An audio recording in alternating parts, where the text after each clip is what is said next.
बहुत समय पहले की बात है। पुराने चाइना के नॉर्थ प्रोविंस में 3 मॉन्क रहते थे। उनका नाम किसी को नहीं पता है, क्योंकि उन्होंने कभी अपने बारे में कुछ बताया ही नहीं।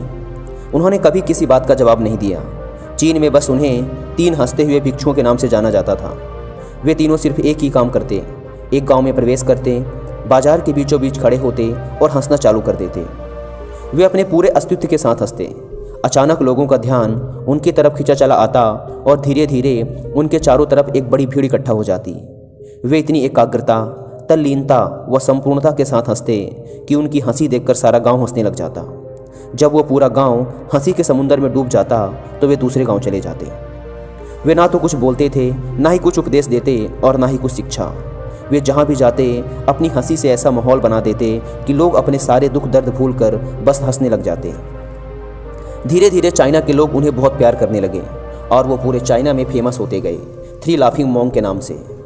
चाइना के लोग उन्हें बहुत प्यार करते, उनका सम्मान करते।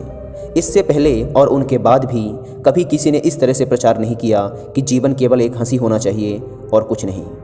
वे विशेष रूप से किसी पर नहीं हंसते थे।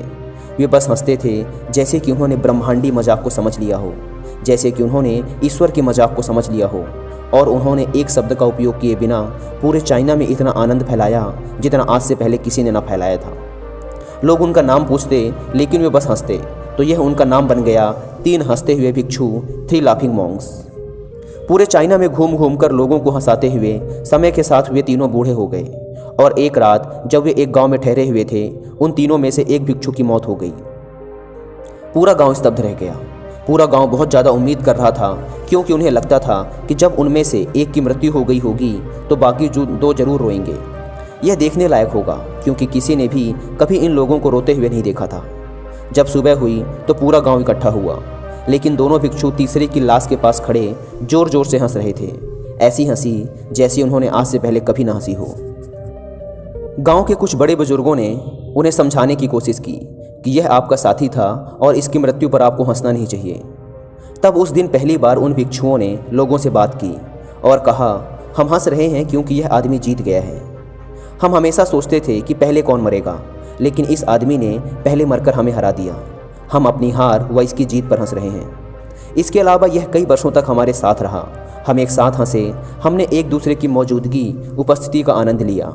उसे अंतिम विदा देने का इससे बेहतर तरीका और क्या हो सकता है। हम केवल हंस सकते हैं। लेकिन पूरा गांव उदास था। जब मृत भिक्षु के शरीर को अंतिम संस्कार के लिए चिता पर लिटाया गया तो सारे गांव वालों को एहसास हुआ कि शेष 2 भिक्षु केवल मजाक नहीं कर रहे थे, वह तीसरा जो मृत था वह भी हंस रहा था। चीन में यह प्रथा थी कि जब एक इंसान की मृत्यु हो जाती थी तो उसके पुराने कपड़े उतारकर उसे नहला धुलाकर उसे नए कपड़े पहना दिए जाते थे। लेकिन मरने से पहले उस भिक्षु ने अपने साथियों से अपने कपड़े ना बदलने के लिए कहा था। तीसरे भिक्षु ने कहा था, मुझे स्नान मत करवाना, क्योंकि मैं कभी अशुद्ध हुआ ही नहीं। मेरे जीवन में इतनी हंसी आई कि कोई अशुद्धता जमा ही नहीं हो सकती थी। मैंने कोई धूल जमा नहीं की है।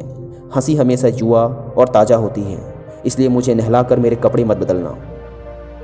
जब उस तीसरे भिक्षु के शरीर पे आग लगाई गई तो गांव वालों को पता चला कि उस भिक्षु ने मरने से पहले अपने कपड़ों में कुछ पुराने चीनी पटाखों को छिपा रखा था, जो आग लगने के बाद फटकर आसमान में रंग बिरंगे कलरों में फैल गए। और यह देखकर एक बार पूरा गांव जोर जोर से हंसने लगा। तो इस तरह से वह तीसरा मॉन्क मरने के बाद भी सारे गांव वालों को हंसा गया।